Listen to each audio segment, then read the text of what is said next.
On a frozen February night in 1997, 5 seniors from Stillwater County High drove out to the lake to celebrate their last winter break together. By morning, their truck was found half buried in ice. Doors open, engine running, headlights still on. No one inside, no footprints, no signs of struggle, just tire tracks ending at the edge of the frozen lake. 23 years later, the ice is melting again. And so are the lies. If you're drawn to the strange, the unsolved, and the forgotten, hit subscribe, because some stories don't end when the snow melts. The sheriff remembered the sound before he remembered the sight. It was a hollow, rhythmic creak, the sound of thawing ice under the weight of something too heavy to move. The call had come in just after dawn on February 16, 1997. A fisherman, up before sunrise, had found a Ford F-150 idling on the frozen lake. Headlights cutting through mist, exhaust bleeding into the white air. Sheriff Calvin Dorr had seen accidents on Stillwater Lake before. Hunters too drunk to judge the ice thickness. Kids joyriding past curfew. But this felt wrong the moment he stepped out of the cruiser. The cold was bone deep, the kind of cold that silenced sound. He approached slowly, boots crunching over thin ice. The truck door hung open. Inside, an empty six-pack, 1 Polaroid photograph, and a single mitten. The radio hummed with static. 5 names, 5 families, all gone between midnight and 3 a.m. Case file number 97-214, missing persons. Mackenzie Lowell, Aaron Holt, Clara Riggs, twins Jonah and Matthew Thorne. In the following days, search crews combed every mile of shoreline. Helicopters swept the lake. Divers found nothing but silt and beer cans. By March, Stillwater County had stopped asking questions out loud. But the silence never left. And 23 years later, when the drought hit and the lake began to recede, Sheriff Dorr, now retired, was the first to hear the sound again. This time, it wasn't ice breaking. It was the ground giving something back. July 2020. The air over Stillwater County shimmered with heat, an unfamiliar thing in a town used to snow. The lake, once a mirror of ice, had shrunk to half its size, exposing layers of gray silt and long-buried secrets. Rachel Lowry adjusted her camera tripod and pressed record.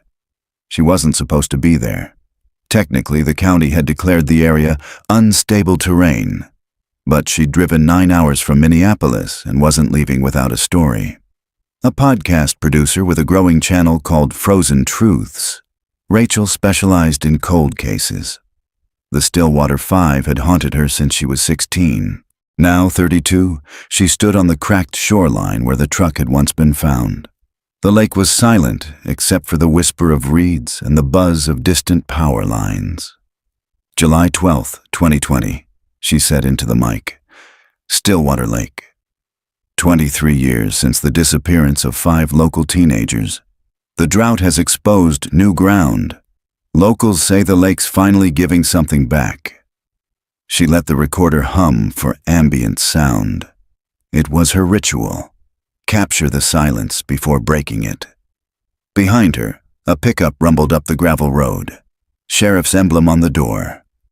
A man stepped out, broad-shouldered, gray hair, face lined by years and weather.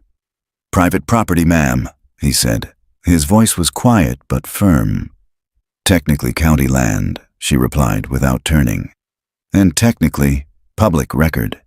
He studied her for a long moment. "You're one of those internet reporters?" "Documentarian," she corrected. "Rachel Lowry." Recognition flickered in his eyes. "I know that name. You did the piece on the Granite Falls disappearance." "That's me," he sighed. "Sheriff Dorr. Retired. But I still keep an eye on this place." Rachel lowered her camera slightly. "You were the first on scene, weren't you?" He didn't answer, just glanced toward the lake. "You shouldn't be standing there. That mud'll swallow you whole if you're not careful." "I'll take my chances." Something metallic glinted near the waterline. Rachel moved closer, kneeling. At first, it looked like driftwood. Then she brushed away the silt. It was a license plate, rusted but legible. 97F-213. The sheriff froze. "That's the Thorne boy's plate." Rachel turned, voice low. "You're sure?" "I never forget case numbers." The discovery pulled the air out of the day. For 23 years, that truck had been the only trace of the 5 kids. Now something had shifted, literally risen from the lake bed. The sheriff exhaled. "They told me once that lake doesn't keep secrets, just takes its time." That night, Rachel checked into the only motel in town, a 1-story building with humming neon and a vending machine that $8. She uploaded the footage, labeled it Episode 1, The Stillwater 5, and watched the file bar crawl toward 100%. Outside, thunder rolled over the prairie. Inside, a mosquito buzzed against the motel lamp. And in the dark water beyond the hills, the lake breathed again, slow, patient, ancient. Rachel didn't know it yet, but she just woken something that had been waiting a very long time. Morning broke heavy and humid over Stillwater County. A gray haze hung low over the lake, where fog and dust had become indistinguishable from each other. The drought had stripped everything bare, even the illusions. Sheriff Calvin Dorr hadn't slept. He sat at his kitchen table in a faded undershirt, mug of black coffee cooling beside an open file box. The papers inside were the color of old bones. Case file number 97-214. He'd told himself for years that he'd burned the last copy. He'd lied. The doorbell rang just after 7. Dorr didn't move right away. He knew who it would be. Only one person had a reason to come this early. Rachel Lowry stood on his porch, wearing yesterday's jacket and a look of quiet determination. Her camera bag hung from her shoulder like an anchor. "Sorry to bother you," she said. "I know it's early." "You're not sorry," he replied, opening the screen door. "You've got that look. The one reporters get when they smell a story." She smiled slightly. "You kept the files." Dorr's eyes narrowed. "How would you?" "I saw the box in your truck yesterday," she said. "I used to work in evidence review. I know what old county boxes look like." He sighed, motioning her inside. The house smelled faintly of cedar and old coffee. Photos lined the hallway. Fishing trophies. A wife who died in 2008. A daughter he never talked about. Rachel set up her recorder on the table. "Off the record, if you want." "Nothing's off the record once you hit that button," he muttered, then sat across from her. "Ask your questions." She clicked the recorder. "When you arrived at the lake in 97, what did you see?" Dorr looked past her, toward the window. "Nothing." "That's what haunted me. The truck was still running, lights on, doors open, but the snow was untouched except for one set of prints, leading out onto the ice, then stopping halfway. The wind should have covered them, but it didn't. It was like the storm knew not to. Rachel wrote notes fast. No signs of violence? Struggle? He shook his head. No blood. No drag marks. Just absence. "Did you know the victims personally?" "Everyone knew everyone in Stillwater," Dorr said quietly. "Aaron Holt worked part-time at the feed store. The Thorne twins played football. Clara Riggs babysat my niece. Mackenzie Lowell." He stopped himself. "She was the only one I didn't know well. New to town. Moved here 6 months before the disappearance." Rachel looked up. "Any connection between them?" "Closest thing they had in common was youth and boredom," he said. "And that lake." He stood, poured himself another cup of coffee, then stared out the window again. There was one thing that never made it into the report. Rachel straightened. "What's that?" When we pulled the truck out of the ice, the cassette deck was still running. Tape was warped, but you could hear it. A song playing on loop. "Riders on the Storm." Jim Morrison kept rewinding itself. We couldn't explain that either. He handed her a thin envelope, the type that disintegrates at the edges from decades of fingerprints. Inside were 5 Polaroids, the same kind that had been found in the truck. The photos showed the group at the lake, laughing, a bonfire burning behind them. One photo was different. In it, Mackenzie wasn't smiling. She was looking past the camera, into the dark beyond the fire. Rachel frowned. Who took this? That's the thing, Dorr said. We never found the camera. Just the film. The air conditioner rattled, filling the silence between them. I think I can help, Rachel said finally. There's tech now. Photo restoration, digital enhancement. If we can scan these, maybe we'll see something that wasn't visible before. Dorr gave a tired half-smile. You think time hides clues instead of erasing them? I think time changes how we look at things. He nodded slowly. All right, but if you're going to dig, you'd better be ready for what's buried. Stillwater doesn't like outsiders stirring up ghosts. Rachel stood, gathering the photos carefully. Then it's a good thing I'm not afraid of ghosts. As she walked down the gravel drive, the morning sun broke through the haze, glinting off the lake in the distance, or what was left of it. Behind her, Dorr stepped out onto the porch. He watched her car drive away, then whispered to no one, "She's not ready." He didn't mean Rachel. He meant the lake. That afternoon, workers from the county water board arrived with heavy equipment to mark new shoreline boundaries. One of them radioed in after finding something strange, a line of sun-bleached wood buried under the silt, forming a near-perfect rectangle. By dusk, they realized it wasn't driftwood. It was the roof of a cabin, one that hadn't been on any map since 1972.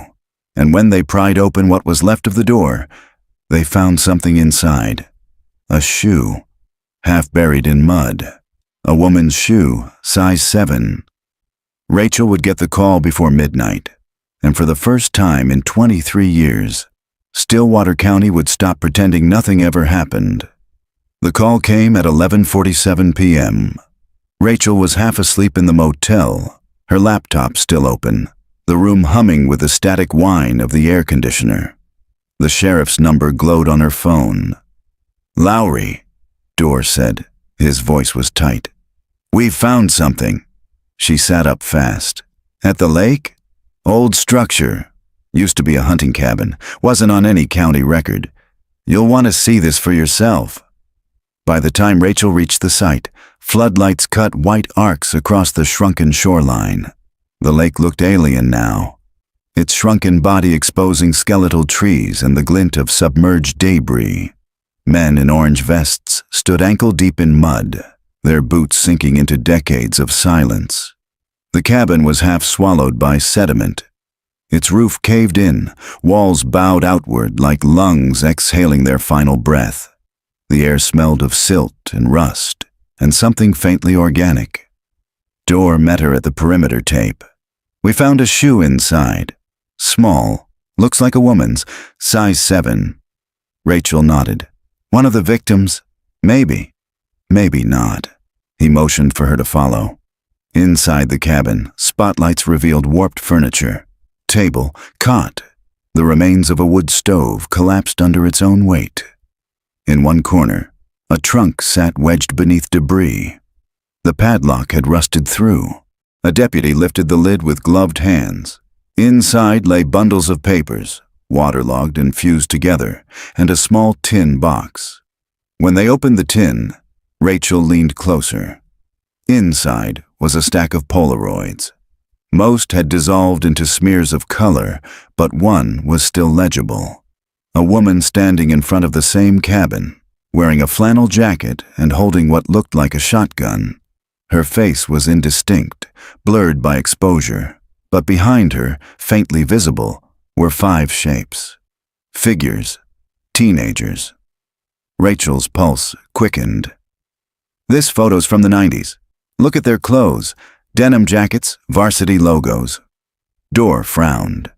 "So, what's your theory? They came out here before the lake swallowed it? Or someone brought them here?" The air outside thickened with mosquitoes and murmurs. A deputy marked the photo bag, evidence number 24A. Rachel stepped outside to breathe. The lake stretched out under the moonlight, smaller than she remembered from childhood TV clips of the case. "Who owned the property before it flooded?" she asked. Dorr rubbed his temple. "Officially? No one. But the last structure recorded near this section belonged to the Fenwick family. Left town in 1973. Cabin went underwater when the dam expanded the reservoir. Nobody's mentioned them in years." "Fenwick," Rachel repeated, tasting the name. "Any connection to the missing kids?" Dorr hesitated. "None that I know of. But I'll tell you this. Mackenzie Lowell rented a room from an old woman on Fenwick Road before she disappeared." Rachel's head snapped up. "You're serious?" "Dead serious." A shout came from inside the cabin. Two deputies emerged carrying another object wrapped in a tarp. The outline suggested something wooden, flat, rectangular. When they unwrapped it, everyone fell silent. It was a door, a trap door, pulled from the cabin's collapsed floor. The underside was covered in carved initials: Aaron H. Jonah T. Matt T. Clara R. Kenzie. Dorr's jaw tightened. "They were here," Rachel whispered. "So why didn't anyone know this cabin existed?" "Because it was supposed to be 50 feet underwater." The next morning, news spread through Stillwater like wildfire. For the first time in decades, people stopped avoiding the lake's name. At Rosie's Diner, farmers and teachers spoke in hushed tones about the Fenwick place, about the lake swallowing sin, about how ghosts were patient things. Rachel sat in a booth near the window, sipping black coffee, notebook open. She watched condensation slide down the glass as storm clouds gathered in the distance. "Careful asking around," Dorr told her from across the table. "Stillwater folks remember things differently, and they don't like when outsiders remind them." "I'm not leaving until I know what happened," she said. He studied her for a long moment. "You remind me of my daughter. She used to think truth was something you dig for. Now she knows. Sometimes it's something you drown in." Before Rachel could answer, her phone buzzed. Unknown number. She hesitated, then answered. A voice crackled through static. "You shouldn't have gone to the lake." "Who is this?" The voice was calm, older. "You're looking in the wrong decade." The line went dead. Rachel stared at the screen. "Wrong decade," she murmured. Then it hit her. The Fenwicks left in 1973. The lake was expanded in 74. What if the Stillwater Five weren't the first to vanish? She closed her notebook and looked out the diner window. Thunder rolled over the hills, and the lake shimmered like a wounded animal. That night, while lightning pulsed over the dark horizon, Dorr returned alone to the cabin site. Rain had begun to fall, muddying footprints and pooling in the hollow where the trapdoor had been found. He crouched near the hole, flashlight beam trembling in his old hands. Something pale gleamed beneath the surface. For a moment he thought it was a bone. Then he brushed away the mud. It was porcelain, a doll's head, its eyes missing, hair long gone. But across the cracked forehead, faint letters remained etched in ink. Fenwick. The sheriff's breath caught. He looked toward the black expanse of lake, rain falling harder now. The lake wasn't finished talking. It was just remembering where it left off. Morning light fell through thin clouds, silver and flat. Stillwater County looked peaceful in that washed-out way small towns do when they're trying to forget. Rachel drove along Fenwick Road, the old gravel path curling through fields gone yellow from drought.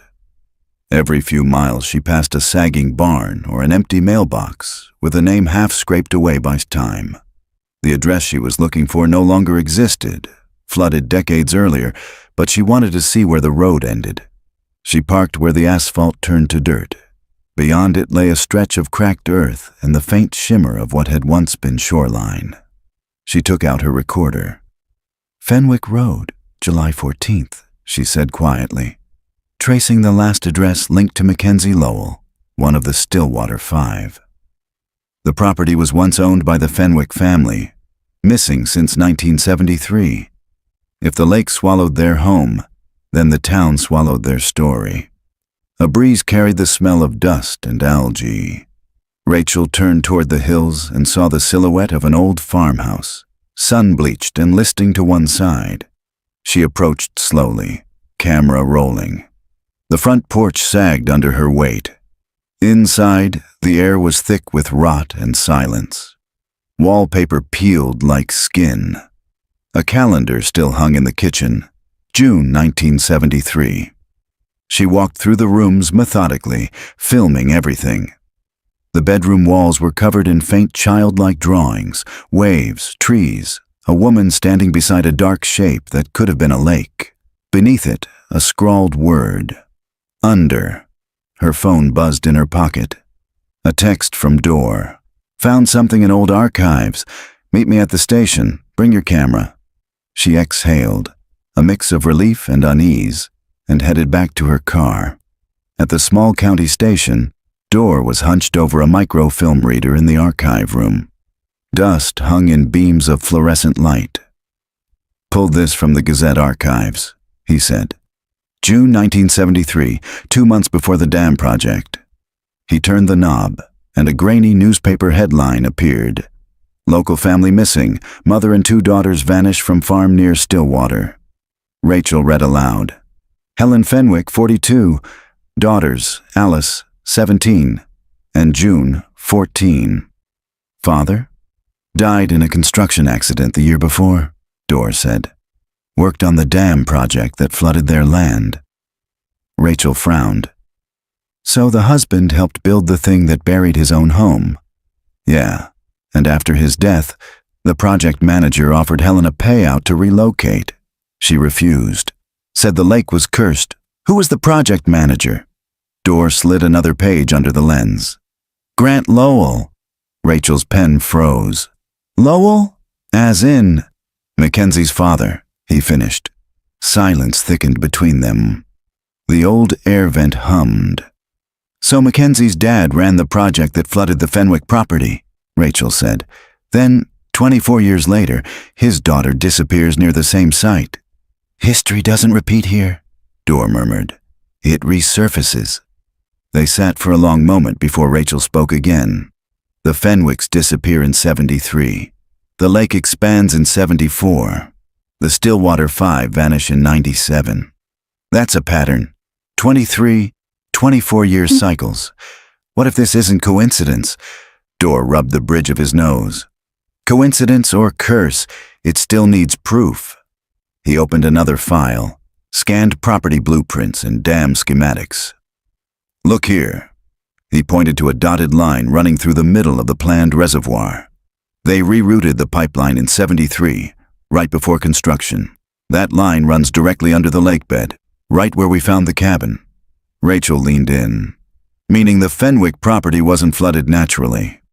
It was deliberately erased, Dor nodded grimly. And now it's coming back.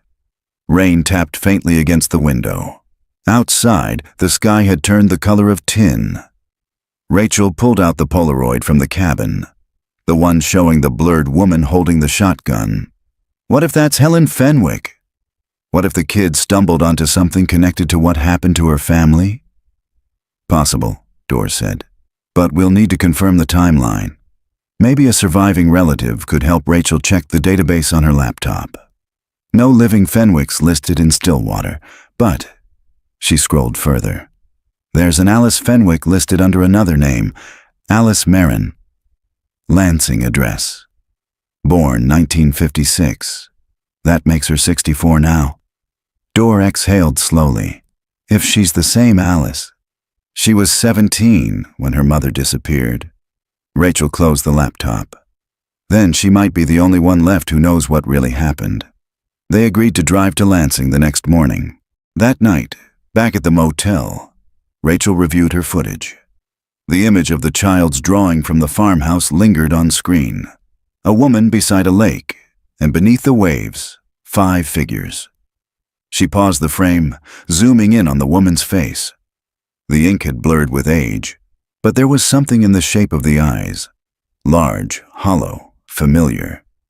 She compared it with the blurred woman in the Polaroid. The resemblance was unmistakable. Lightning flickered outside the motel window. For a second, the reflection in the glass looked like the lake's surface. Rachel whispered to herself, "Under." Somewhere across town, Dorr sat alone in his living room, the old cassette of Riders on the Storm playing softly on his tape deck. He stared at the Polaroids on his table, the smiling teens, the firelight, the darkness behind them. The rain outside deepened. From somewhere deep within the hiss of the tape, a new sound surfaced. A faint knock, rhythmic, like water dripping against glass. He turned off the deck. The sound continued. It was coming from his window. When he pulled back the curtain, nothing was there, just the reflection of the lake in his eyes. The drive to Lansing took 3 hours through fields that shimmered under a pewter sky. Rain hung like mist over the highway, blurring the landscape into shades of silver and green.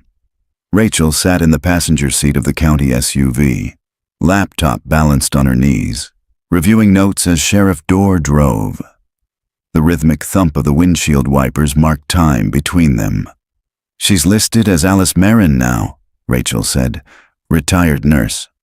Lives alone. Assuming she'll talk," Dorr muttered. "She will," Rachel said, though she wasn't sure why she believed it. They arrived at a small single-story house on the outskirts of Lansing. The lawn was neat but empty, as if no one expected visitors. Dorr rang the bell twice. The door opened to reveal a thin woman with white hair pulled into a loose braid. Her eyes were pale, almost translucent, and sharp despite her age. "Yes?" she asked. "Mrs. Marin," Rachel said. "My name is Rachel Lowry. This is Sheriff Dorr, Stillwater County. We'd like to ask you a few questions about your family, about the Fenwicks." The woman's expression didn't change, but something flickered in her gaze. A shadow, quickly buried. "I don't use that name anymore," she said softly. "Come in." The house smelled faintly of lavender and antiseptic. She led them to a small sitting room where framed photographs lined the mantel. Grandchildren, holiday gatherings, a younger Alice in a nurse's uniform. No sign of her mother or sister. Dorr cleared his throat. "We're reopening an old missing persons case from 1973. We think it might be connected to a more recent one." Alice folded her hands in her lap. "I figured someone would come eventually." "The water never keeps what it takes," Rachel leaned forward. "Can you tell us what happened to your mother and sister?" Alice stared at her teacup for a long moment. "We lived near the lake before the dam went up. My father worked construction. After he died, the county wanted our land for the reservoir. Mother refused to sell, said the ground was sick." "What did she mean by that?" Rachel asked. "She thought something was buried there, before any of us were born. She'd wake up at night saying she heard knocking from under the floorboards. My sister June said it was just water pipes, but I believed her. There was a smell in the house sometimes, metal and rot, like the lake before a storm."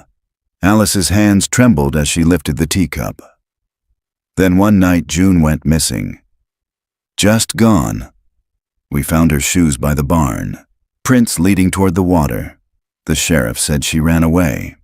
But Mother said the lake had taken her." Dorr listened quietly, eyes lowered. "What happened next?" Rachel asked. Mother stopped sleeping. She'd walk the shoreline with a lantern, whispering June's name. Then one morning she wasn't there either, just her lantern, still burning by the dock. I left the next day, never went back. Rachel glanced at Dorr. "Did anyone ever find their bodies?" "No," Alice said. "They built the dam that summer. Flooded everything, covered the house, the dock, the trees. Mother used to say that when water takes something, it keeps the reflection." Rachel hesitated. "Do you know a man named Grant Lowell?" Alice looked up sharply. "He was the project manager. He came to the house often. trying to convince Mother to sign the papers. When she refused, he threatened to have her evicted. He said the county couldn't wait for ghosts. Dorr's jaw tightened. Alice continued. After my family disappeared, he came to the farm one last time. I remember because he brought flowers. Told me it was a tragedy of circumstance. But when he left, I saw mud on his shoes. Thick, black, lake mud. He hadn't come from the road. He'd come from the water. The room was silent except for the faint tick of the mantel clock. Rachel's pulse quickened. Mrs. Marin, one of the Stillwater Five, Mackenzie Lowell, was his daughter. Alice set down her cup slowly. Then maybe the lake finally remembered who it owed. Rachel swallowed. Do you think he hurt your family? Alice didn't answer. She reached into a drawer beside her chair and pulled out a faded photograph. It showed 3 people standing by the lake: Helen Fenwick, Alice, and June. Behind them, near the water's edge, was a 4th figure, a man in a dark coat, watching. I took this 2 days before they disappeared, she said. I always thought it was a neighbor. But when I looked at it years later, she handed it to Rachel. The image was grainy, but even through the blur, the face was familiar. Grant Lowell. The drive back to Stillwater was silent. Rain fell steadily now, streaking the windshield with silver threads. Rachel stared out at the gray landscape, the photograph trembling in her hands. It fits, she said finally. Grant Lowell kills Helen Fenwick and her family to clear the land. Then decades later, his daughter and her friends go missing at the same place. Maybe someone found out, or something did, Dorr murmured. She looked at him. You don't believe in curses? No, he said, but I believe in guilt. And this town's full of it. Lightning flashed across the horizon. For a heartbeat, Rachel thought she saw the glint of water where the lake used to be. Shifting, waiting. When they reached Stillwater, Dorr dropped her at the motel. Get some rest, he said. Tomorrow we'll look into Lowell's old records. Rachel nodded. You think he's still alive? Dorr hesitated. Grant Lowell died in 1997. Heart attack. Right after his daughter vanished, Rachel froze. The same year? The same week. He drove off without another word. In her room, Rachel pinned the photo of the Fenwicks beside the Polaroids from the cabin. Lightning illuminated them in staccato flashes. The figures in the background seemed to shift with each flash, their outlines blurring into water. She pressed record. Stillwater County, Day 3. The Fenwick disappearance wasn't a tragedy. It was a cover-up. The man who buried them also buried his own daughter, whether he meant to or not. The question is, who's still digging? Outside, thunder rolled over the dry lake bed, and in the distance, water whispered against the shore that shouldn't have been there. Morning returned to Stillwater with a strange calm. The rain had stopped, but the air felt heavy, as if the clouds were holding their breath. Rachel arrived at the sheriff's office early, carrying her camera gear and a thermos of black coffee. The building, red brick, square, and faded by time, stood at the edge of town like a stubborn relic. Dorr was already inside, leaning over a stack of old county records. He didn't look up when she entered. I pulled every document from the 73 dam expansion. Half of it's missing. Rachel set her bag down. Missing how? Indexed but not filed. References to permit numbers that don't exist. Signatures from officials who never worked here. He slid a sheet toward her. The paper was brittle, the ink faintly blurred. Here's the original environmental report. Signed by Grant Lowell. Now look at the revised version filed 3 weeks later. Rachel compared them. The second report was shorter, cleaner, and 1 paragraph lighter. The section on property displacement, she murmured. They removed the line about the Fenwick residence. Exactly. It's like the family was erased from the county before they even went missing. Dorr rubbed his temple. Someone went through a lot of trouble to clean this up. Rachel scrolled through the county's digital archives on her laptop. Who had access to the records after the flood? He thought for a moment. The water board, the county clerk, and the maintenance department that handled the reservoir upkeep. She froze. Maintenance department? He nodded. Run for years by the same family. Vance Rachel blinked. As in Elena Vance? Dorr nodded slowly. Her brother worked maintenance before her. Their father before him. The Vances have been caretakers of that lake since before it had a name, Rachel typed furiously. Then they'd have access to the pipelines, the maintenance tunnels, the floodgates, every part of the infrastructure that's technically off limits. He leaned closer. You think one of them's involved? I think they know more than anyone else. Outside, the sky darkened again. A storm building or the last one circling back. It was hard to tell. Rachel packed her camera. I'll talk to Elena. Dorr stood. You shouldn't go alone. Then come with me.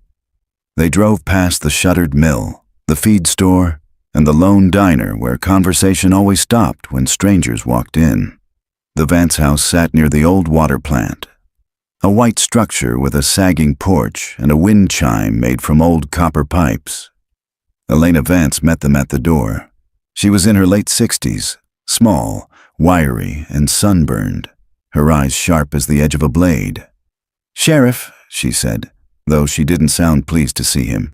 Haven't had lawmen on my porch since the last flood inspection. Miss Vance, Dorr said politely. We're looking into historical records on the dam. We think some files were altered. Her mouth twitched. Wouldn't surprise me. County's been losing papers since the day they started keeping them. Rachel stepped forward. Do you remember the Fenwicks? Elena's eyes flickered. Everybody remembers that name, but remembering don't mean talking. Rachel held out the Polaroid of the cabin. We found this under the lake. Elena took the photo, squinting at it. For a moment her expression softened, then tightened again. You shouldn't have gone digging there. Why? Rachel asked. Because that land don't like being disturbed. The wind picked up, rattling the chimes. Miss Vance, Dorr said gently, we're trying to understand what happened to those kids in '97. You were working maintenance then, weren't you? I was, she said, and I remember the night clear as glass. Snow so thick you could hear it fall. I was at the control station monitoring water levels when the sheriff called in about the missing truck. Thought it was just another winter accident. Rachel studied her. Did you see anything that night? Elena hesitated, looking toward the lake beyond the trees. Lights, she said finally, under the ice. Thought it was headlights at first, but they moved wrong, slow, like something swimming. Rachel and Dorr exchanged glances. Did you report it? Told your deputy, Elena said. He told me to get some sleep. Rachel's camera was running quietly in her bag, recording every word. Elena handed back the photo. You want my advice, Miss Lowry? Leave the past alone. That lake's full of more than water. It's got memory, and memory don't stay buried. They thanked her and left, though Rachel could feel the woman's gaze on them until they reached the car. Inside, the air felt thick, like the pressure before a storm. She's hiding something, Rachel said. Probably, Dorr replied. But it's hard to tell where superstition ends and guilt begins in this town. They drove in silence for a while, the lake shimmering in the distance. Rachel broke the quiet. If the Vances maintained the dam, they'd have access to restricted tunnels, right? Maintenance corridors under the lake bed? Dorr nodded reluctantly. Yeah. Concrete conduits, service rooms, pump stations, all sealed after the expansion. Could a person survive down there? He glanced at her. What are you thinking? What if the Fenwicks didn't drown? What if someone used those tunnels to hide something? Or someone? He said nothing, but his hands tightened on the steering wheel. They reached the station just as thunder cracked overhead. The lights flickered once, then steadied. Dorr went to check the generator while Rachel returned to the archive room. She wanted to scan the Fenwick property files again, but when she opened the drawer where the files had been, the folders were gone. Every one of them. In their place was a single envelope. No label. Just her name, written in shaky handwriting. Rachel opened it carefully. Inside were 5 photographs. Each was a Polaroid, fresh, not aged. Each showed the same thing, the lake under moonlight, from different angles. In the last one, a figure stood at the water's edge, facing away from the camera. Rachel's own silhouette. The storm hit just before dusk, turning still water into a blur of gray and silver. Rain fell in thin sheets, and lightning crawled over the lake like restless fingers. Rachel sat in her car outside the sheriff's office, staring at the Polaroids. The last image, the one of her standing by the lake, wouldn't leave her mind. She hadn't been there since the day before. Someone had taken that photo last night. She carried the envelope inside, water dripping from her coat. Dorr was by the radio, arguing with a deputy about washed-out back roads. "Sheriff," she said, "I found these in the archives." He took the photos, his brow furrowing. "Someone's playing games, or leaving warnings. Doesn't matter which," he said. "Whoever took these has access to the station." Rachel hesitated. "What if it's the Vances?" "Maybe," Dorr said. "Or someone else with keys that shouldn't still work." Lightning flashed, momentarily filling the office with white light. When it faded, Dorr handed her a flashlight. "You wanted to see those tunnels under the dam? Now's the time. The storm will keep everyone home." Rachel blinked. "You're serious?" He grabbed his raincoat. "You wanted answers." "They're not up here." The dam was a mile out of town, a concrete monolith rising from the shrinking lake. The maintenance entrance was half hidden behind a chain-link fence and a cluster of cattails that trembled in the wind. Dorr pried open the old gate. "I shouldn't know where the key is," he muttered. "But some things you don't forget." Inside, the air was colder, metallic. The flashlight beam cut through the darkness, revealing a narrow corridor lined with rusting pipes and dripping condensation. The floor sloped downward, slick with algae. Rachel filmed as they walked, her voice low. Stillwater Dam, July 15th. Entering the maintenance tunnels first constructed during the 1973 expansion. If these records were erased, this is where the truth was buried. Dorr said nothing, his jaw set. They passed faded warning signs. Authorized personnel only, water level control, danger, pressure valve. The deeper they went, the quieter it became. The storm outside faded into a distant heartbeat, replaced by the echo of dripping water. "Where do these lead?" Rachel whispered. "Beneath the reservoir," Dorr said. "Back when the lake was higher, this was the control system. Most of it was sealed after the expansion." After 20 minutes, the corridor opened into a large chamber. A rusted ladder climbed up one wall, disappearing into a shaft of darkness. On the far side, a steel door hung half open, its hinges corroded. "Looks like someone's been here," Rachel said. They approached slowly. Dorr pushed the door open. Inside was a smaller room, an old control station. Dust coated everything except one section of wall, where finger marks streaked through the grime. Rachel aimed her flashlight. There were names carved into the concrete. Aaron, Clara, Jonah, Matt, Kenzie. Beneath them, one more name. June Fenwick. Dorr exhaled. "Dear God." Rachel stepped closer. The carvings were shallow but deliberate. Whoever made these was alive when they did. Lightning flashed somewhere above, and for an instant, the light flickered through the cracks in the concrete. Then she saw it. Something glinting in the corner. She knelt and brushed away the dust. It was a metal bracelet, corroded but intact. The name engraved on it was almost gone, but under her light she could still read the letters, CR. "Clara Riggs," Rachel said softly. Dorr stared at the bracelet, his voice gravel-thin. "We searched for weeks, not one trace of them.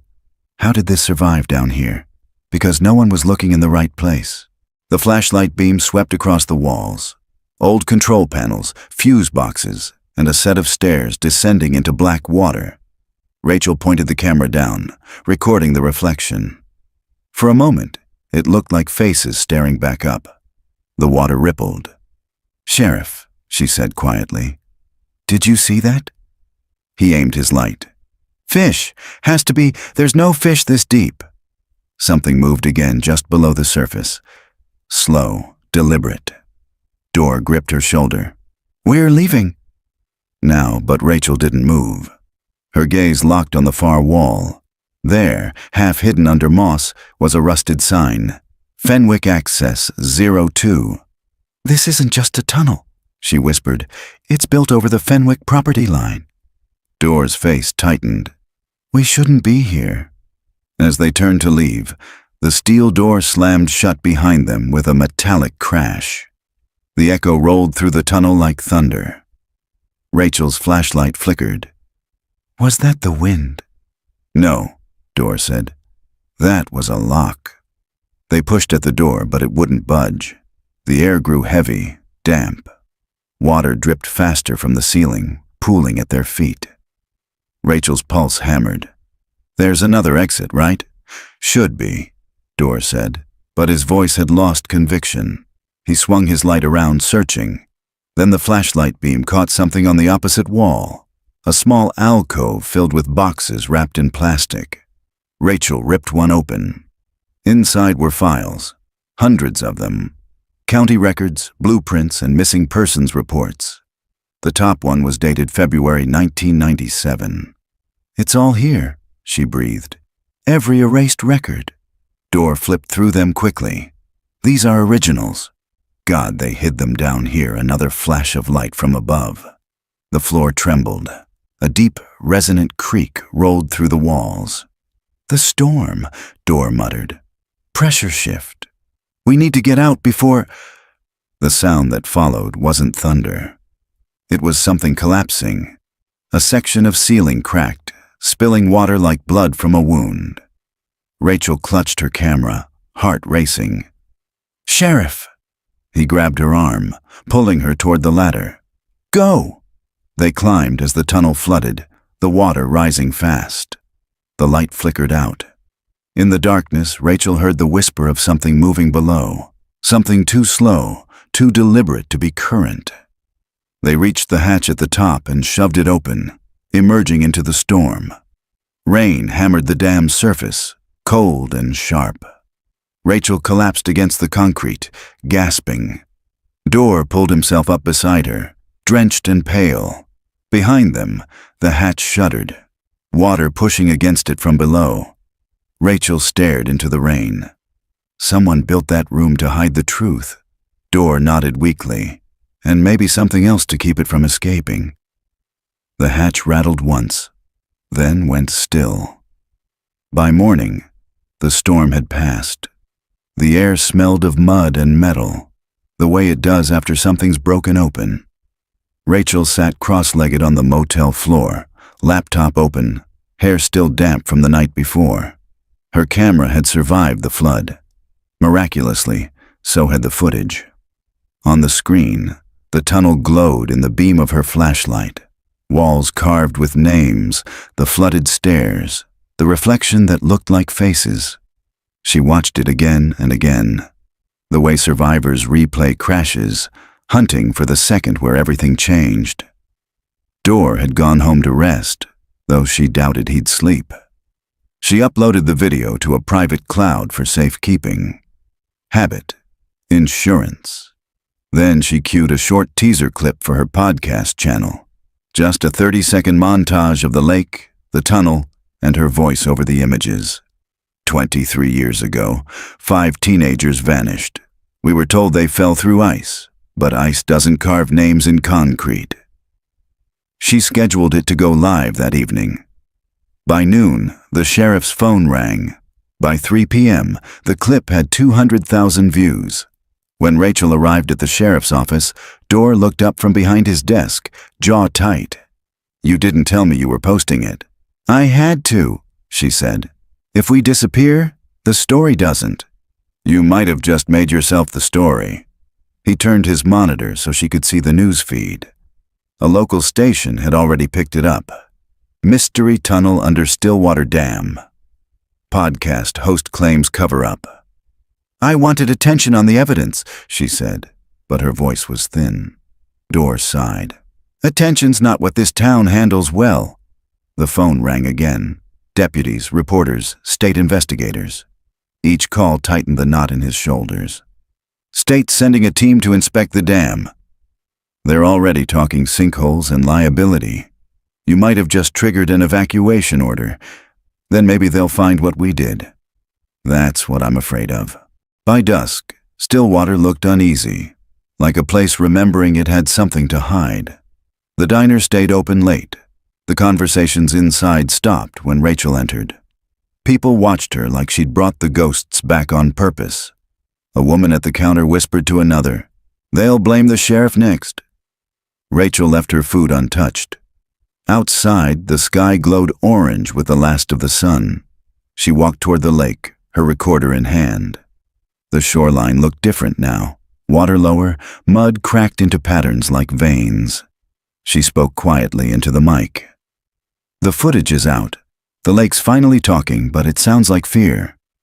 A figure appeared in her peripheral vision, Dorr, hands in pockets, watching the water. He looked older than he had yesterday.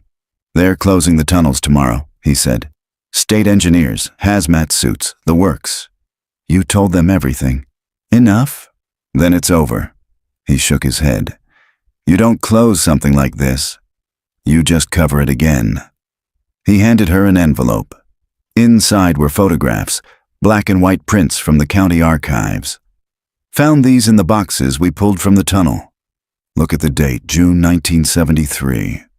The photos showed men in hard hats beside the half-built dam.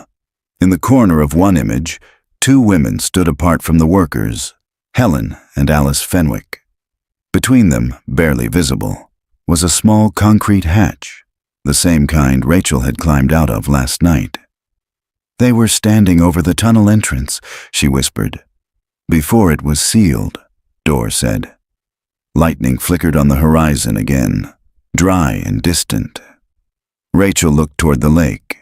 If the Fenwicks were buried down there, the water would have preserved the remains. He nodded.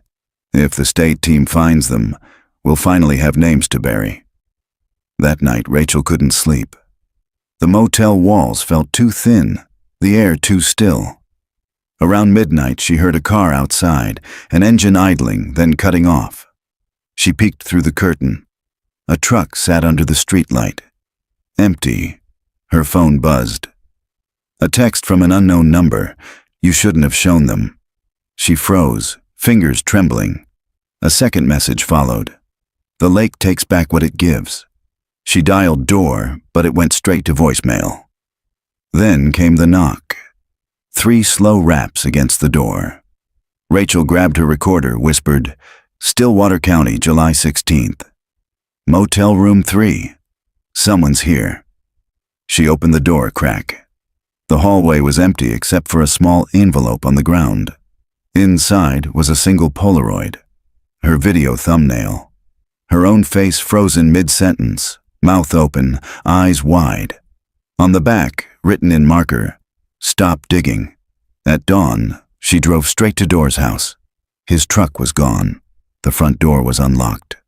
Inside, the living room looked untouched except for the cassette deck on the table, Riders on the Storm playing low, looping. On the couch sat another envelope. Her name again. Inside, a map of Stillwater Lake, dated 1974. Several locations circled in red, each marked pipe access. The last circle was on the far western edge labeled Intake 5, Fenwick Line. She called the sheriff's number again. No answer. Then faintly, through the cassette hiss, she heard knocking. Not from outside, from the floor. She froze, staring at the boards beneath the rug. The knocking came again, slow, deliberate, rhythmic. For a long moment she didn't move. Then she bent down, pressed her ear to the floorboards.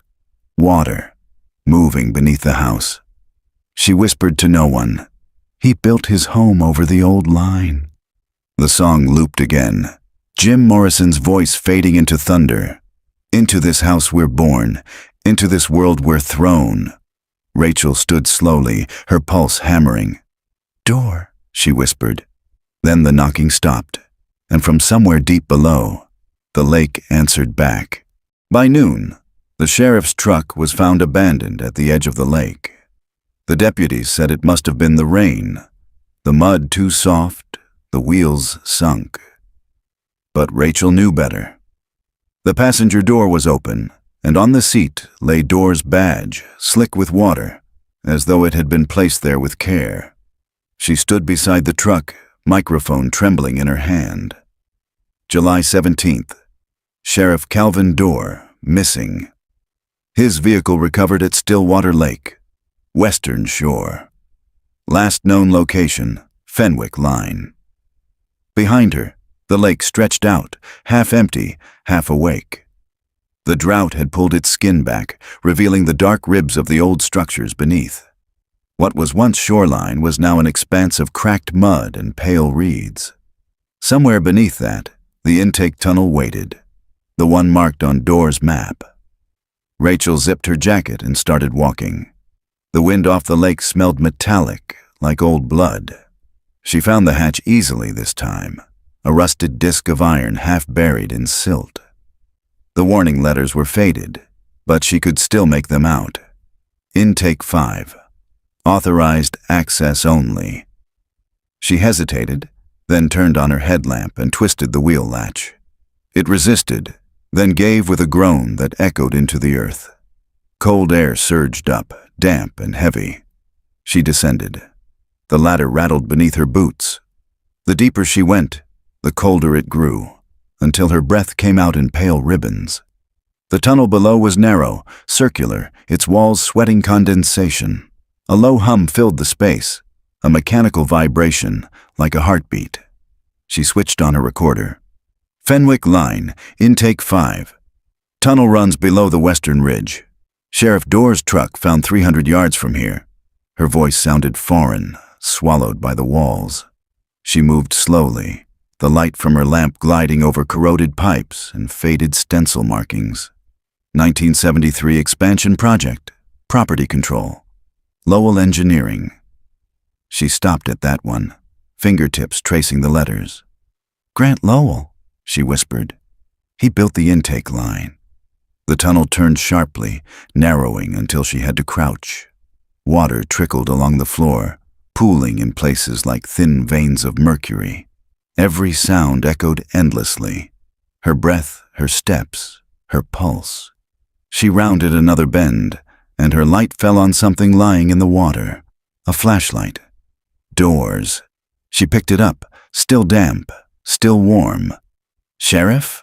Her voice cracked, swallowed instantly by the tunnel. No answer, just the faint drip of water and the slow pulse of machinery in the distance. She pushed forward. The tunnel widened again into a chamber, the air suddenly colder, the smell stronger. Rust, mold, and something sweet, almost floral. Her light swept across the room and caught on movement, fabric drifting in the shallow water. It was a jacket, sheriff's issue. Empty. Rachel's breath hitched. She stepped closer, careful, scanning the room. That was when she saw the wall. Like the one in the other tunnel, it was carved with names. Older ones this time, some barely legible beneath layers of mineral stain. Helen, June, Aaron, Clara, Jonah, Matt, Kenzie. And now, Calvin. The last name was still wet. Rachel stumbled backward, nearly dropping her recorder. Her lamp flickered, then steadied. Something rippled the water behind her, small waves spreading outward, too deliberate for current. She spun, light shaking. The chamber was empty. Her breathing quickened. Door, if you can hear me. A voice cut her off, faint, distorted, through the recorder's speaker. Leave. Before. She froze. It was his voice. Doors. Not in real time, echoing from her own device, as if the tunnel itself were playing it back. Sheriff, she whispered. Static answered. Then, layered beneath it, The same rhythmic knock she'd heard in his house. 3 beats. Pause. 3 beats. Slower this time, deeper, like the sound came through a wall of water. Her flashlight dimmed. She smacked it against her palm. The beam steadied. That's when she noticed it. The far wall wasn't concrete. It was wood, old and swollen with moisture, and in its center, a door frame. Carved into the frame, barely visible. Fenwick. Her heart pounded. She stepped closer. The air tasted wrong now, thick, briny, electric. She reached out, pressed her hand against the door. It was warm. She pulled. The wood shifted, releasing a sigh of cold air that smelled like rot and iron. Behind it, her light found stairs descending into black water. "Stillwater County?" she whispered into the mic, her voice shaking. This structure predates the dam. It's wooden. The recording cut out as her foot slipped on the slick step. She caught herself against the frame, breathing hard. Somewhere below, the water rippled. She aimed her flashlight down. For a heartbeat, she thought she saw faces, pale shapes suspended just beneath the surface. Then the light flickered again, and they were gone. She backed up, fast, chest tight. The recorder was still rolling, though she barely realized it. Leaving intake 5, no sign of Sheriff Dorr, structural collapse likely imminent. She climbed the ladder, each rung slick, her pulse a drumbeat in her ears. When she reached the hatch, the light from outside was different, orange, low. Evening already. She pushed it open, stumbled into the fading sun. The lake was lower than before. The drought had deepened. The water had retreated another 10 feet, exposing stumps and stones that hadn't seen daylight in decades. Rachel collapsed on the ground, gasping, mud clinging to her hands. She pulled out her recorder, checking the playback. It was still running, but now there was sound behind her voice. Faint, wet, knocking. 3 slow beats. She turned toward the hatch. It was closed again, and from beneath it, water began to seep up through the cracks, slow, steady, deliberate. By dawn, the drought had broken. Thunder rolled somewhere beyond the horizon, but the sky above Stillwater stayed an uneasy gray, neither rain nor sun, only waiting. Rachel parked outside the temporary command post the state had set up by the dam. White tents, yellow tape, the hum of generators. Men in hard hats carried waterproof cases past her without looking up. The lake looked smaller again, its skin drawn tight. She walked straight to the lead investigator, a tall woman in a windbreaker that read, Michigan Emergency Response. "Rachel Lowry, journalist," she said. "I have footage from inside the intake tunnels. It shows structural damage and evidence of a crime." The investigator raised a brow. "You're the podcaster?" "Yes." "You're not cleared for this site." Rachel held out her recorder. "You'll want to hear what's on this." The woman hesitated, then nodded to a technician. They led Rachel inside one of the tents. A monitor flickered to life as her footage played. The carvings, the bracelet, the Fenwick door, the water rising. The investigator's face stayed unreadable until the knocking began.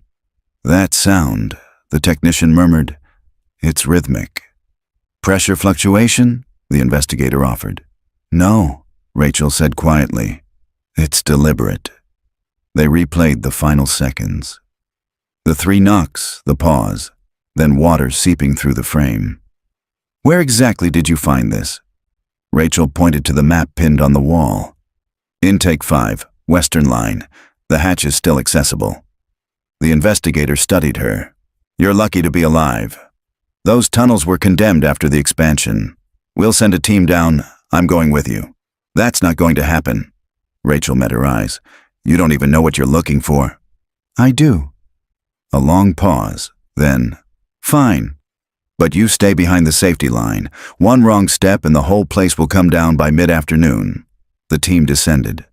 Rachel stood at the mouth of the intake tunnel, helmet light slicing through the gloom. Cables snaked down into the dark. Voices echoed up, distorted by the walls. The radio crackled. Entering secondary chamber. Structural integrity holding another voice. Followed, lower. You'll want to see this. The investigator motioned for Rachel to follow partway down.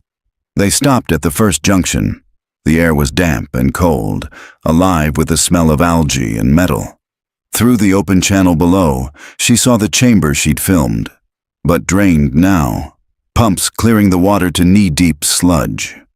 The names on the walls glistened under floodlights. Human, one technician said, carved with a knife. Old. Then he pointed toward the far end. We found a false wall. The investigator gave the order, and 2 workers set to work with crowbars. The concrete crumbled easily. Behind it was a cavity no bigger than a small room. Rachel climbed down, her boots sinking into the muck.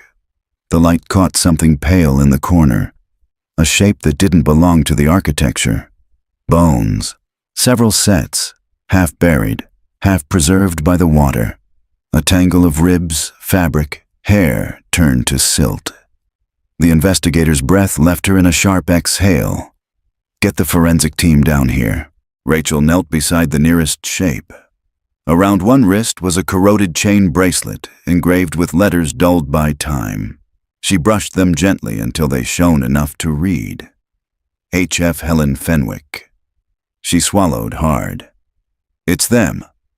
One technician shone his light higher. More shapes lined the wall, smaller, teen-sized. The investigator whispered, "How long could they have been down here?" Rachel's voice shook. Since before the lake.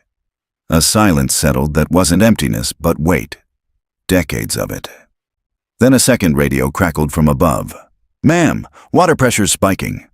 You need to clear the line." The investigator barked orders. "Seal the chamber. Everyone out." Rachel lingered 1 second too long, staring at the wall. Something about the mud looked wrong, like handwriting hidden beneath the grime. She wiped with her glove until letters emerged, scrawled in hurried lines. "He built over us." Water surged at her knees. A technician grabbed her arm, pulling her toward the ladder. The radio screamed static. "Shut the gate, now!" They reached the hatch as the first torrent burst through the cracked wall, brown and cold and heavy with the smell of deep earth. Above ground, Rachel collapsed onto the gravel, coughing water and mud. The hatch sealed below her with a metallic clang. The investigator crouched beside her. "They're gone." The structure collapsed. "We can't send anyone else down." Rachel stared at the lake. The surface had begun to churn, small whirlpools forming near the western ridge where the intake lay buried. "They're not gone," she whispered. "They've been here all along." That evening, the official press release went out. Human remains discovered in Stillwater Dam tunnels. Investigation ongoing. No comment on identities. The town turned silent again, like it always did when truth brushed too close. Rachel returned to her motel, exhausted. Her recorder sat on the nightstand, still running. She rewound the tape to test the audio. Her own voice played first, shaky and distant. Then came the sound from the chamber, the rush of water, the collapse, the static. And beneath it, faint but clear, a new sound, a man's voice. "Rachel, leave." She froze. It was Dorr. "Sheriff?" she whispered to the empty room. The tape continued, the voice breaking into static, then returning. Softer. "It's not done yet." The recorder clicked off on its own. Rachel sat motionless for a long time, staring at the reflection of the lake in the motel window. The air smelled faintly of rain again. She whispered into the dark. "Then neither am I." Outside, thunder rolled once, low, patient, almost like a reply. The next morning, the town of Stillwater woke to find itself famous for all the wrong reasons. Helicopters thudded overhead, satellite vans lined the main road, and news anchors in raincoats delivered words like breakthrough, mass grave, and long-buried secrets. Rachel watched from the motel window. The media had arrived like scavengers, but she couldn't bring herself to hate them. She had been one of them once, hungry for the next mystery, blind to the toll. Her phone buzzed endlessly. Messages from journalists, podcast fans, even the families of the missing. Most were congratulations, some were threats. One simply read, "You've woken it up." She ignored them all. At noon, the state coroner held a press conference under a tent beside the dam. Rachel stood behind the barricade with the crowd, notebook trembling in her hands. The coroner's voice carried over the wind. Preliminary findings confirmed the remains recovered from intake 5 belonged to multiple individuals. Based on dental and genetic data, we have positively identified 3 of the Stillwater 5, Clara Riggs, Jonah Thorne, and Matthew Thorne. Gasps rippled through the onlookers. Additionally, the coroner continued, we have confirmed the presence of remains consistent with Helen Fenwick, missing since 1973. The investigation is ongoing regarding 2 unidentified sets of remains. Rachel's pen froze. 2? One should have been Kenzie Lowell. The other, Door. But when the coroner took questions, he added something that turned the crowd's murmurs into stunned silence. One recovered skeleton is male, estimated age late 60s. The death occurred decades earlier than the others. The crowd erupted. Questions shouted, cameras flashing. Rachel's pulse hammered. Late 60s, decades earlier, Grant Lowell. Back at the command tent, she cornered the lead investigator. You found him, didn't you? Grant Lowell. The woman exhaled through her nose. Off the record, yes, the bone structure matches. DNA pending, but we're not expecting surprises. Was he buried with the others? Same chamber, different layer. Beneath them, Rachel's voice trembled. Someone put his body there before the teens ever disappeared. Or he put himself there, the investigator said grimly. But the positioning, it looked almost ceremonial. Hands folded, tools arranged beside him. What kind of tools? The investigator hesitated. Survey equipment. From the original dam construction. His name's engraved on one of the levels. Rachel felt the floor tilt under her feet. He built the tunnels. He built his own grave. The investigator gave a tight nod. Seems that way. That night, Rachel sat by the lake again, the wind off the water carrying a faint scent of iron and silt. The floodlights from the dig site cast long, trembling reflections across the surface. She pressed record on her mic. Stillwater County, July 18th. The remains found in the Fenwick chamber confirm what this town refused to face. The builder of the dam, the man who erased the Fenwicks, lies beneath his own creation. His daughter vanished above it. And now the lake is shrinking, as if it's finally ready to show everything it swallowed. She stopped, listening to the night. Somewhere, a frog croaked. Then another sound, softer, knocking. 3 slow beats, echoing from beneath the dock. She swallowed hard. Door, she whispered. The knocking stopped. Her phone buzzed. Unknown number. She hesitated, then answered. Rachel. The voice was weak, waterlogged, but unmistakable. Sheriff? Where are you? Not far, he said. Static crackled over his words. They weren't supposed to find me. What are you talking about? We found the chamber. You need to leave, he interrupted. The lake's not done.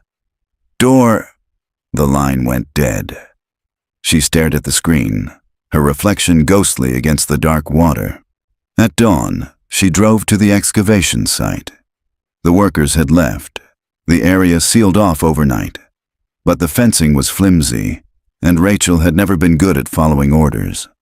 She slipped inside. The hatch to intake 5 was half buried now, silt and broken rebar surrounding the metal plate. But beside it was something new. A fresh footprint, deep and solitary. She crouched. The tread pattern was familiar. Sheriff's boots. Rachel's breath caught. Door, she whispered again. A low sound rose from the hatch, like air moving through a hollow throat. Then a faint trickle of water began to seep through the cracks again. She stepped back, heart pounding. No, not again. The trickle became a steady stream. The ground trembled. Rachel turned to run, but a glint caught her eye, something half buried in the mud. She knelt, pulling it free. A badge, Door's badge, the same one she'd seen on the seat of his truck, except this one was clean, still warm. She dropped it, backing away. The stream turned to a gush. The hatch lifted slightly, water bursting through in a frothy surge. Rachel stumbled up the slope, mud clinging to her boots. The lake's surface boiled for a moment, then went eerily still. By the time she reached her car, the sun was rising. The lake glimmered gold, peaceful again. She sat behind the wheel, shaking, recorder still running. Stillwater County, July 19th. The lake is changing again. I don't think this is over. Sheriff Dorr may still be down there, or something wearing his voice. She looked back toward the water. For a brief moment, she swore she saw movement. A single ripple moving against the wind, tracing a circle around the center of the lake. Inside the circle, the water was darker, deeper, almost black. That evening, the news broke again. Authorities confirm dam integrity unstable. Stillwater Reservoir to be drained. Rachel sat at her motel desk, typing her episode notes by candlelight as thunder grumbled far off. The last line she wrote before closing her laptop. If the water drains, maybe the truth will finally surface. But I'm not sure anyone in Stillwater wants to see what's left underneath. She turned off the recorder. Then came the knock. 3 slow beats, this time from the window. When she looked up, the glass was fogged from the outside, and traced into the condensation was a single word. Under. The water began falling at dawn. By late afternoon, a staged drawdown had lowered Stillwater Lake to broad mud flats. State crews worked behind a temporary cofferdam at Intake 5, pumps chewing at the silt, until the subgrade slumped and the lake shouldered its way back in. Television crews arrived by the dozens. The governor promised closure. The locals called it tempting fate. Rachel stood at the edge of the old shoreline, microphone in hand, eyes fixed on the receding water. The smell was unbearable. Mud, rust, rot. A whole generation's worth of secrets exposed to the light. She whispered into the recorder. July 21st. The reservoir is nearly dry. The bottom looks like another world. Houses, trees, the old Fenwick farmhouse. Everything they said was gone. Her voice broke. I can see the roof of the cabin. She climbed down the embankment, careful to avoid the slick spots where the mud still moved under its own weight. Drones buzzed overhead, recording the resurrection of a drowned town. When she reached what had once been the lake's center, she stopped. The cabin she'd discovered months earlier was now fully visible. Its roof caved in, walls split open, door hanging like a broken jaw. And beside it, something new, a human silhouette lying half submerged, one arm stretched toward the doorway. Rachel's knees hit the mud before she realized she'd fallen. The face was barely recognizable, but the sheriff's badge pinned to the torn jacket gleamed in the sun. Door. She pressed the recorder close. Body found near Intake 5. Sheriff Calvin Dorr. Appears recently deceased. Her hand shook as she brushed mud from his face. His eyes were open. She thought she saw recognition there, but the sun played tricks in the glare. His lips moved. She leaned closer, convinced for a moment that he was whispering. But when the wind died, the sound was only air hissing through a crack in the collapsed tunnel below. Then, from inside the cabin, came the noise. 3 knocks. Rachel froze. It couldn't be. There was no one left to make that sound. The knocks came again, slower this time, from under the floor. Her breath fogged in the heat. She stepped inside. The air was thick and wet, the boards soft under her boots. Stillwater County, she whispered, voice trembling. This cabin, this is where it started. Lightning flashed somewhere far off, though the sky was clear.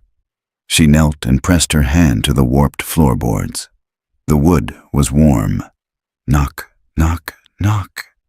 Rachel drew her knife, pried at the boards until one came loose with a wet crack.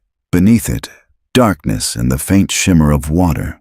Something pale floated just below the surface. A hand. Her breath caught. She reached down, fingers brushing skin that was too cold, too soft. She pulled, and the body rose through the hole like a dream surfacing from deep sleep. It was a woman, young, her hair fanned out like dark smoke. Around her neck was a silver locket. Inside it, engraved initials, M. L. Mackenzie Lowell. Rachel's tears blurred the scene. "You're here," she whispered. "All this time." But as she stared, something about Mackenzie's face changed in the shifting light. For an instant, she thought the eyes moved. Then the whole cabin groaned. The ground trembled beneath her. A fissure split open in the mud outside, stretching toward the drained lake bed. Water gushed up from below, black and cold, filling the cracks faster than it should have. Rachel stumbled to her feet, clutching the recorder. The cabin was sinking, the mud swallowing it piece by piece. She ran, the water chasing her ankles.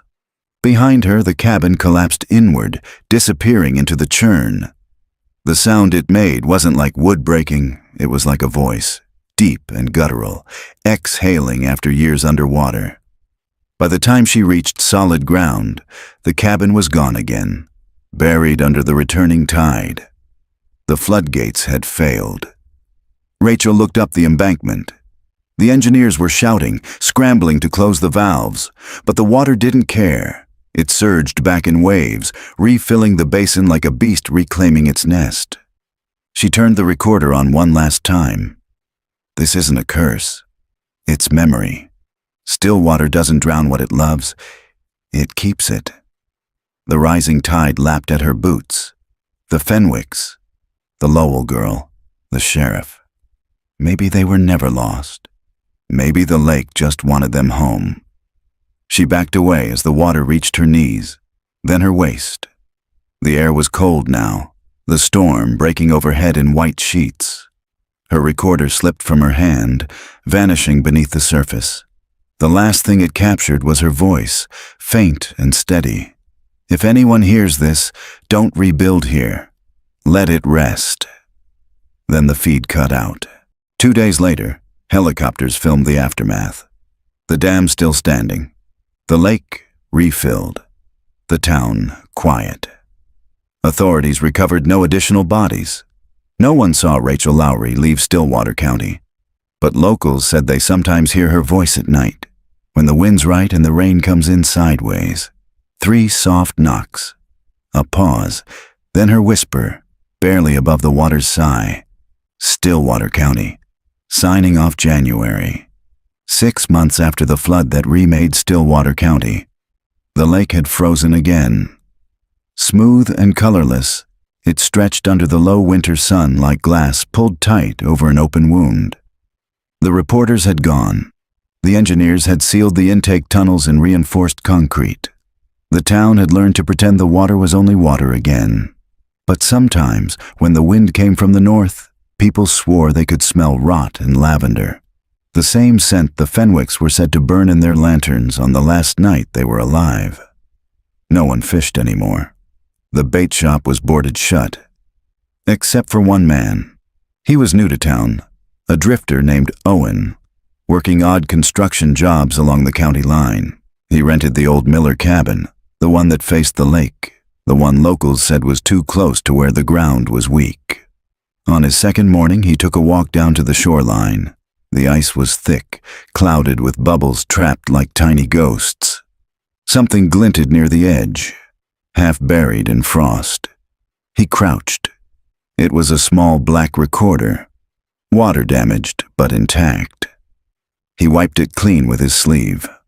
The label on the back had almost faded, but he could still make out 3 letters written in pen, RL. He pressed play. Static. Then a woman's voice, soft but clear. Stillwater County.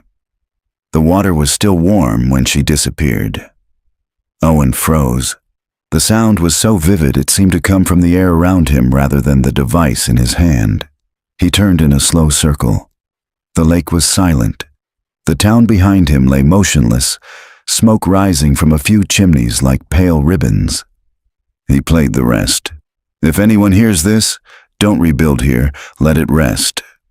Then 3 faint knocks, and silence.